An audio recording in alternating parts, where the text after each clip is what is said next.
নমস্কাৰ। আজিৰ ভিডিঅ'ত আমি আন এটা অতি গুৰুত্বপূৰ্ণ জীৱন দক্ষতাৰ বিষয়ে আলোচনা কৰিবলৈ ওলাইছোঁ। সেইটো হ'ল অধ্যৱসায় বা যাক ইংৰাজীত পাৰ্চিভাৰেঞ্চ বুলিও কোৱা হয়। অধ্যৱসায় বা পাৰ্চিভাৰেঞ্চ মানে কি? বাধা হওক, ব্যৰ্থতা হওক, বিফলতা হওক বা বিলম্বৰ সন্মুখীন হ'লেও নিজৰ লক্ষ্যৰ দিশত অবিৰতভাৱে আগবাঢ়ি যোৱাৰ মানসিক শক্তি। মানে যিমানে জীৱনত বিপদ, বাধা, বিঘিনি নাথাকক কিয় নিজৰ লক্ষ্যৰ দিশত আগবাঢ়ি যোৱাৰ মানসিক শক্তি। সেয়াই হ'ল অধ্যৱসায় বা ইংৰাজীত পাৰ্চিভাৰেঞ্চ বুলিও কোৱা হয়। ই জীৱনৰ এটা গুৰুত্বপূৰ্ণ দক্ষতা, কিয়নো জীৱনত সফলতা কেৱল মনত ৰাখিব আমাৰ প্ৰতিভা বা বুদ্ধিমত্তাৰ ওপৰতে নিৰ্ভৰ নকৰে, কঠিন পৰিস্থিতিত হাৰ নামানি আগবাঢ়ি যোৱা ক্ষমতাৰ ওপৰতহে নিৰ্ভৰ কৰে। আমাৰ জীৱনত বিভিন্ন সময়ত বিভিন্ন কঠিন পৰিস্থিতি আহে। আমি হাৰ নামানি আগুৱাই যোৱাৰ ক্ষমতাৰ ওপৰতহে আমাৰ জীৱনৰ সফলতা নিৰ্ভৰ কৰে। আচ্ছা, এতিয়া কথা হ'ল যে অধ্যৱসায় কিয় গুৰুত্বপূৰ্ণ? অধ্যৱসায় জীৱনৰ প্ৰত্যাহ্বান অতিক্ৰম কৰাত সহায় কৰে। জীৱনত কোৱা হৈছে বিভিন্ন বাধা বিঘিনি আহে। কোনোবা পৰীক্ষাত বিফল হ'ব পাৰে, চাকৰি হেৰুৱাব পাৰে, আৰ্থিক সংকট হ'ব পাৰে বা বিভিন্ন ব্যক্তিগত সমস্যাৰ সন্মুখীন হয়। কিন্তু অধ্যৱসায় মানুহক ভাঙি নপৰি নতুন উদ্যমত কাম কৰি যাবলৈ শক্তি দিয়ে। ঠিক আছে, মানে অধ্যৱসায়ী মানুহে ভাগি নপৰে কেতিয়াও। জীৱনত বিফলতা পোৱাৰ পিছতো নতুন উদ্যমেৰে তেওঁলোকে আগুৱাই যাবলৈ সক্ষম হয়। দীৰ্ঘম্যাদী সফলতাৰ পথ প্ৰসাৰিত কৰে। ডাঙৰ সাফল্য একেদিনতে লাভ কৰা নাযায়। কোনোবা ডাঙৰ চিকিৎসক হওক, বৈজ্ঞানিক হওক, উদ্যোগী হওক, খেলুৱৈ হওক বা শিল্পী হওক, বছৰ বছৰ ধৰি সাধনা আৰু পৰিশ্ৰমৰ প্ৰয়োজন হয়। তেতিয়াহে কোনো এজন ব্যক্তি ডাঙৰ বিজ্ঞানী, চিকিৎসক, উদ্যোগী, খেলুৱৈ, ৰাজনীতিবিদ হ'ব পাৰে। অধ্যৱসায় দীঘলীয়া যাত্ৰাৰ লক্ষ্যৰ প্ৰতি অটল থাকিবলৈ সহায় কৰে। আপোনাৰ যাত্ৰা দীঘলীয়া। আপুনি ধৰক এজন বিখ্যাত বিজ্ঞানী হ'ব বিচাৰিছে, কিন্তু আপুনি লাগি থাকিব লাগিব, কাম কৰি থাকিব লাগিব।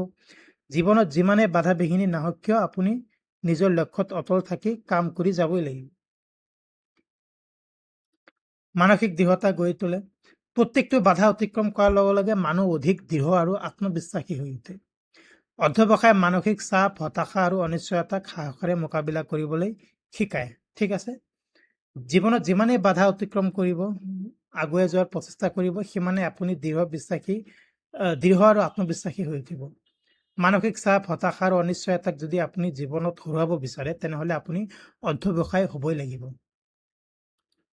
বিফলতাক শিক্ষালৈ ৰূপান্তৰিত কৰে। আমাৰ জীৱনত বিফলতা আহে, বিফলতা থাকিবই। বিভিন্ন ক্ষেত্ৰত, বিভিন্ন সময়ত, বিভিন্ন পৰিস্থিতিত আমি জীৱনত বিফলতা পাওঁ। ই নতুন শিক্ষা লাভ কৰাৰ এটা সুযোগ। বিফলতা হ'ল মানে আমি কাম কাজ সামৰি হাত সাৱটি বহি থাকিলে নহ'ব। অধ্যৱসায়ী ব্যক্তি এজনে নিজৰ ভুলৰ পৰা শিক্ষা লৈ দক্ষতা বৃদ্ধি কৰে আৰু পুনৰ চেষ্টা কৰে। ঠিক আছে, নিজৰ ভুল হ'বই পাৰে, তাৰ পৰা শিক্ষা লৈ দক্ষতা বৃদ্ধি কৰে আৰু পুনৰ চেষ্টা কৰি নিজৰ সফল হ'বলৈ চেষ্টা কৰে। অধ্যৱসায় আত্মবিশ্বাস বৃদ্ধি কৰে। প্ৰতিটো বাধা জয় কৰাৰ অভিজ্ঞতাই নিজৰ ওপৰত বিশ্বাস বৃদ্ধি কৰে। এই আত্মবিশ্বাস ভৱিষ্যতে ডাঙৰ প্ৰত্যাহ্বানসমূহক সাহসেৰে গ্ৰহণ কৰিবলৈ অনুপ্ৰাণিত কৰে। অধ্যৱসায় মানুহে নিজৰ ওপৰত বিশ্বাস থাকে। নিজৰ ওপৰত বিশ্বাস থকা মানুহে জীৱনত বিভিন্ন বাধা বিঘিনি অতিক্ৰম কৰি সফলতা লাভ কৰে আৰু ডাঙৰ প্ৰত্যাহ্বানসমূহকো অতি সহজে আৰু সাহসেৰে গ্ৰহণ কৰিব পাৰে। বিকাশমুখী মানসিকতা বা গ্ৰথ মাইণ্ডছেট গঢ়ি তোলে। অধ্যৱসায় মানুহে বিশ্বাস কৰে যে অধ্যয়ন, অভ্যাস আৰু পৰিশ্ৰমৰ জৰিয়তে নিজৰ দক্ষতা উন্নত কৰিব পাৰি। তেওঁলোকে প্ৰত্যাহ্বানত ভয় নকৰি উন্নতিৰ সুযোগ হিচাপে গ্ৰহণ কৰে। আনক অনুপ্ৰেৰণা যোগায়। যিজন মানুহ সহজে হাৰ নামানে, তেওঁ পৰিয়াল, বন্ধু বান্ধৱ, সহকৰ্মী আৰু সমাজৰ বাবে অনুপ্ৰেৰণাৰ উৎস হৈ পৰে।